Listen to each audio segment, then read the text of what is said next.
Hi అండి. Welcome back to Devi's home kitchen and blogs. ఈరోజు వీడియోలో ఎప్పుడూ ఒకేలా కాకుండా కొంచెం డిఫరెంట్గా ఎగ్ కర్రీ అనేది ట్రై చేద్దామండి. చాలా సింపుల్ రెసిపీ అండి. అలాగే చాలా టేస్టీగా కూడా ఉంటుంది. దీనికి ముందుగా మనం కళాయి పెట్టుకొని 3 డొక్కులు ఆయిల్ వేయాలండి. ఆయిల్ వేసిన తర్వాత ఒక 4 పచ్చిమిర్చి ముక్కల కింద కట్ చేసుకుని వేపుకోవాలి. ఇందులోనే ఒక 3 చిన్న సైజు ఉల్లిపాయలు నేను ముక్కలుగా కట్ చేసుకుని వేసుకున్నాను. మీరు పెద్ద సైజు అయితే 2 ఉల్లిపాయలు తీసుకోండి. నేను చిన్న సైజు తీసుకున్నాను.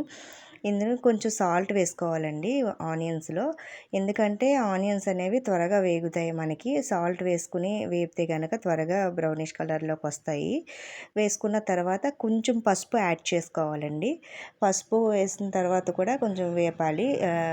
ఉల్లిపాయలు అనేవి గోల్డెన్ బ్రౌన్ కలర్లోకి వచ్చేంత వరకు వేపుకోవాలి. తర్వాత మనం ఒక 2 టమాటాలు చిన్న చిన్న పీసెస్ కింద కట్ చేసి ఈ ఆనియన్స్లో వేసి మూత పెట్టుకోవాలండి. ఎందుకు మూత పెట్టాను అంటే టమాటాలు అనేవి త్వరగా మగ్గుతాయి, త్వరగా మగ్గి ఫ్రై అవుతాయి అన్నమాట. అందుకోసం నేను ఇక్కడ మూత పెట్టాను. మళ్ళీ ఒకసారి మూత ఓపెన్ చేసి ఇలాగ మీరు కలుపుకొని మళ్ళీ మూత పెట్టుకోండి. చూడండి, ఇప్పుడు ఆయిల్ బయటకు వచ్చింది కదా. ఈ స్టేజ్కి వచ్చేసరికి మీరు ఒక 2 స్పూన్స్ కారము, ఇందాక కొంచెం ఉప్పు వేసాం కదండి, మీరు రుచికి సరిపడిన ఉప్పు, అలాగే అల్లం వెల్లుల్లి పేస్ట్, ఈ 3 కూడా ఈ స్టేజ్లో వేసి మీరు బాగా మిక్స్ చేసుకోవాలి. మిక్స్ చేసి ఒక 2 మినిట్స్ ఇలా మిక్స్ చేసిన తర్వాత కొంచెం వాటర్ వేసుకోవాలండి. వాటర్ వేసుకోవడం వల్ల ఏంటంటే మనం వేసిన ఉప్పు, కారం, అల్లం వెల్లుల్లి పేస్ట్ అనేది మొత్తం కర్రీ అంతా ఈక్వల్గా పడుతుందన్నమాట. వాటర్ వేసిన తర్వాత నేను వీడియోలో చూపిస్తున్న విధంగా ఎగ్స్ అనేవి వేసుకోవాలండి. ఒకే దగ్గర వేసుకోవాలి. మీకు ఎన్ని కావాలితే అన్ని ఎగ్స్ అనేవి ఒకే దగ్గర ఇలా వీడియోలో ఎలా అయితే చూపిస్తున్నానో అలా వేసుకోవాలండి. వేసుకుని మీరు కదపకూడదు, స్పూన్ పెట్టకూడదు, మూత పెట్టాలి.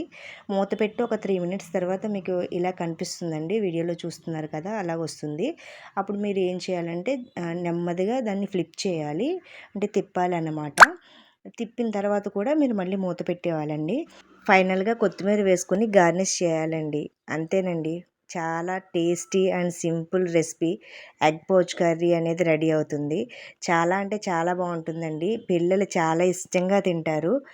రైస్లోకి బాగుంటుంది, అలాగే చపాతీలోకి కూడా చాలా బాగుంటుందండి. ఎప్పుడూ ఒకేలా కాకుండా ఇలా ఒకసారి డిఫరెంట్గా ఎగ్ కర్రీ అనేది ట్రై చేయండి, చాలా బాగుంటుంది. ట్రై చేసి రెసిపీ ఎలా ఉందో నాకు కామెంట్ చేయండి. మీరు కనుక నా ఛానల్ ఫస్ట్ టైం చూస్తున్నట్లయితే కనుక నా ఛానల్ని సబ్స్క్రైబ్ చేసుకోండి. అలాగే నా వీడియోస్ మీకు నచ్చినట్లయితే లైక్ చేయండి, షేర్ చేయండి, కామెంట్ చేయండి. Thank you.